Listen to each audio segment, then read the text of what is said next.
नमस्ते दोस्तों, कैसे हो आप सब। स्वागत है हमारे एक नए वीडियो में। और देखो दोस्तों, हम आज नहा के तैयार हो गए जल्दी में और सुबह के बज गए हैं 9। अभी हमारे घर में खाना नहीं बना है और आज हम आपको बताएंगे हमारे घर में आज कथा होने जा रही है। मैं आप सबको दिखाऊंगी कथा और हमारे वीडियो पूरे बने रहना, पूरा वॉच करना हमारा वीडियो और देखिए हमारे घर में कैसे कथा होती है। सत्यनारायण भगवान की कथा होगी हमारे घर में।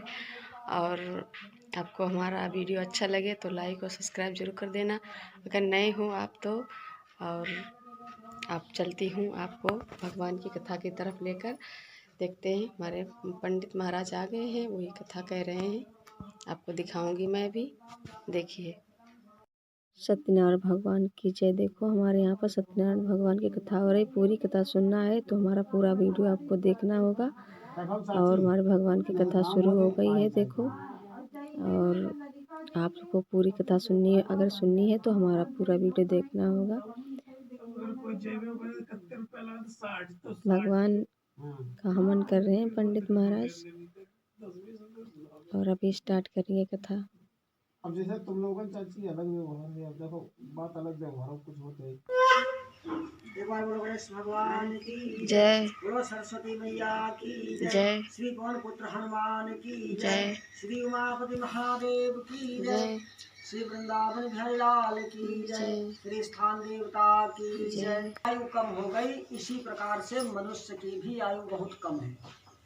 तो जब हजारों वर्ष की उम्र सतयुग त्रेता द्वापर में मनुष्य को मिली, तब उसने पूजा तपस्या भक्ति भजन नहीं कर पाया। 100 वर्ष की आयु में कितनी पूजा भक्ति मनुष्य कर पाएगा। तो कुछ ऋषिगणों ने कहा, देखो अगर पूजा भक्ति मनुष्य के द्वारा नहीं हो पाएगी तो बड़ा ही चप्पल निकाल दे सामना करना पड़ेगा। इसलिए जो है कोई न कोई ऐसा विचार बनाइए जिसके करने से मनुष्य को कलयुग में भी यही सब विचार चल रहा था।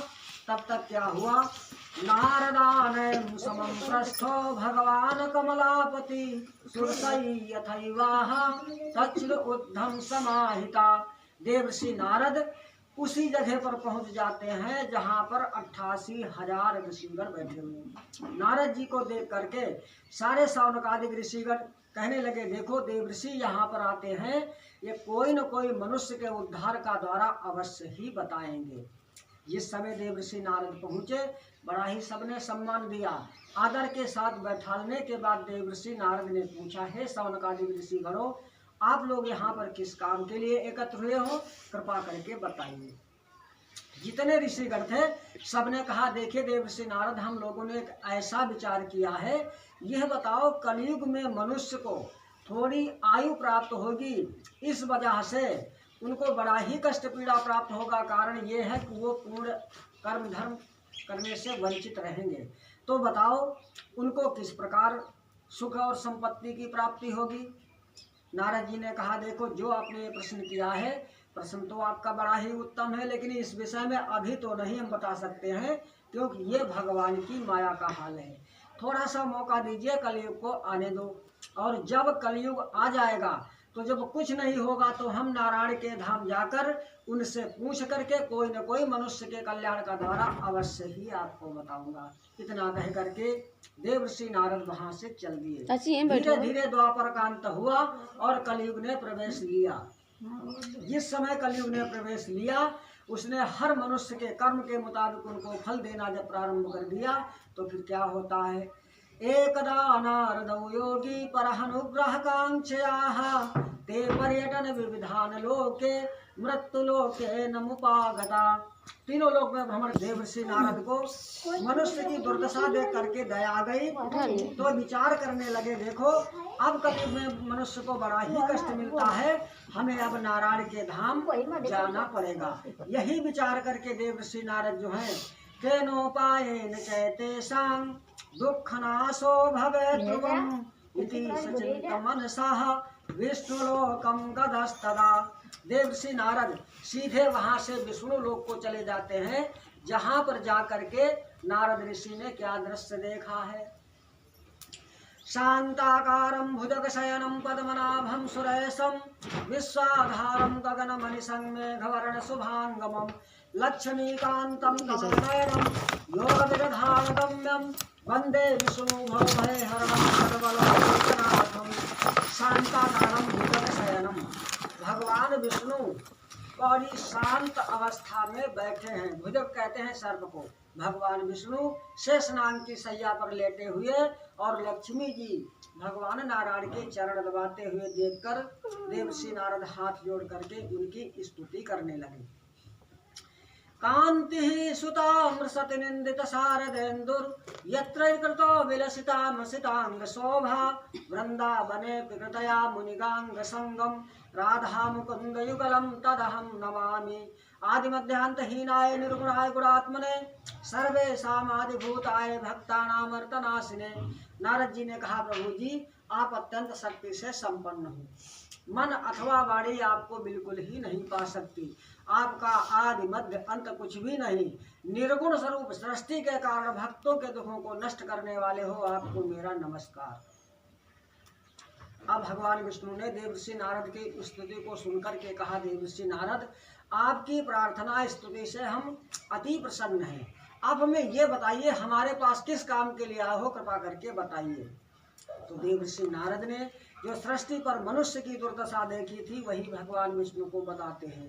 मृत्युलोके जना सर्वाः नाना क्लेश समन्युताः नाना योनि समुत्पन्ना पच्यन्ते पाप कर्म भी। नारद जी ने कहा, देखिए प्रभु जी हमने अपनी आंखों से देखा हुआ है कि मृत्युलोक पर कलयुग जा चुका है। जाते जाते ही उसने इतना मनुष्य को कष्ट दिया है कि कुछ कहा नहीं जा सकता है। इतनी दुर्दशा मनुष्य की हो रही है। उसी को देखकर हम आपके धाम में आए हुए हैं। अगर दया दृष्टि रखते हो तो बताइए उन कलयुग के मनुष्यों का कष्ट जो है कौन सा धर्म कर्म करने से दूर होगा। तो भगवान विष्णु ने कहा, देवर्षि नारद आपने मनुष्य के कल्याण के विषय में बहुत उत्तम प्रश्न किया है। इसके लिए मैं आपको बताता हूँ, सुनिए। सच्चिदानंद रूपाय विश्वोत्पत्त्यादि हेतवे तापत्रय विनाशाय श्री कृष्णाय वयं नुमः।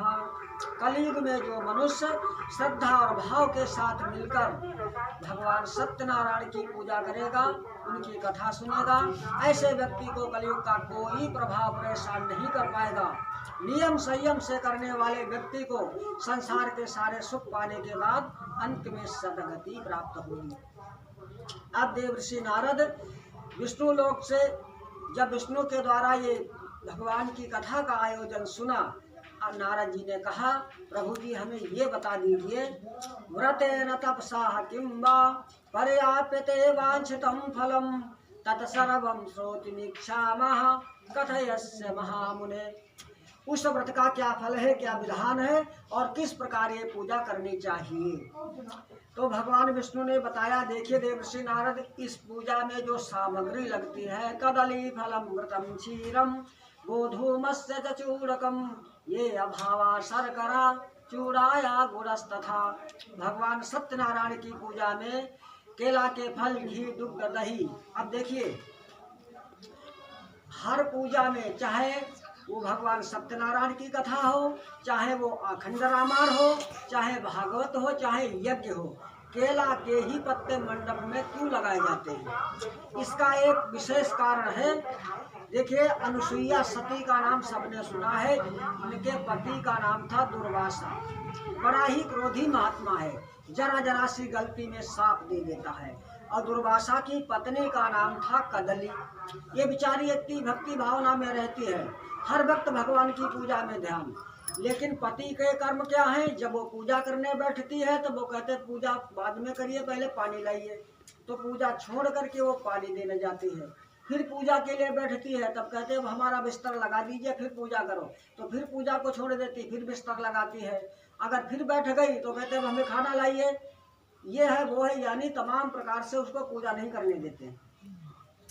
एक दिन इतना परेशान होकर, दुखी होकर के उसने कहा, हे भगवान क्या बताएं, ऐसा पति हमको मिला है जो कोई धर्म पूजा करने में ये बाधा पैदा करता है, बिल्कुल ही नहीं हमें पूजा करने का मौका देता। इससे तो अच्छा यही। भगवान जा रहे थे, उसकी पत्नी के जो कदली थी उसकी भावना को समझ करके तथास्तु कह दिया। तथास्तु का मतलब जो कहते हो सत्य हो जाए, इतना कह करके शनि भगवान चले जाते हैं।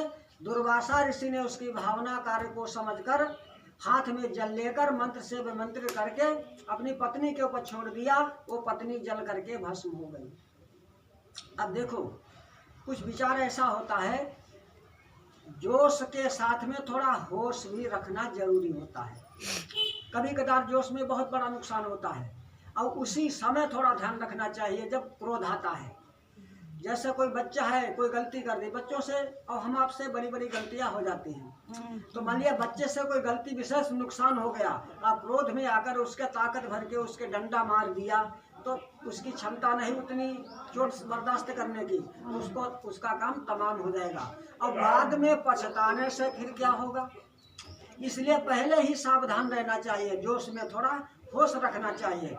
दुर्वासा ऋषि ने मंत्र के द्वारा अपनी पत्नी को भस्म कर दिया और बाद में पछताने लगे कि बताओ अब क्या होगा, पत्नी को हमें भस्म कर दिया, अब कौन हमें रोटी देगा, कौन हमें पानी देगा। विचार करके पश्चाताप करते हैं, तब तक शनि भगवान फिर वापस आए। देखा दुर्वासा ने अपनी पत्नी को जला करके भस्म कर दिया, तो शनि भगवान ने मंत्र पढ़ करके जल लिया और चिता वो राख थी उस पर छोड़ दिया। उसमें से सुंदर केला का वृक्ष बन के फल लगा हुआ तैयार खड़ा हो गया। उसी दिन से हर पूजा में केला के फल फूल पत्ते का ही मंडप पूजा में लगता है। तो उनकी पत्नी का नाम था कदली, इसलिए केला को भी कदली कहते। तो भगवान ने बताया कदली फलम घृतम क्षीरम गोधूमस्य चूरकम ये अभावा शर्करा चूराया गुड़स्तथा। तो ये सारा विधान जब बताया भगवान सन विष्णु ने, देवश्री नारद सीधे विष्णु लोक से मृत्युलोक पृथ्वी पर आकर अब हर घर में हर मनुष्य के पास जाकर कहते, भैया आप लोगों को ये कष्ट मिलता है, अगर इससे मुक्ति पाना चाहते हो सब लोग अपने अपने घरों में भगवान सत्यनारायण की पूजा करो, आप सबका कल्याण होगा। जो भी कोई मनुष्य देवऋषि नारद के कहने के अनुसार इस व्रत को करता है, सारे पापों से मुक्त होकर नाना प्रकार से धन धान्य आदि को प्राप्त करके अंत में मुक्ति को चला जाता है। वायु से प्राण से मुखाद जाता श्री लक्ष्मी सपत्न्या बहो रात विचार बता सब प्रसाद बता दे, प्रसाद को बटुए बढ़िया होती चाची काहे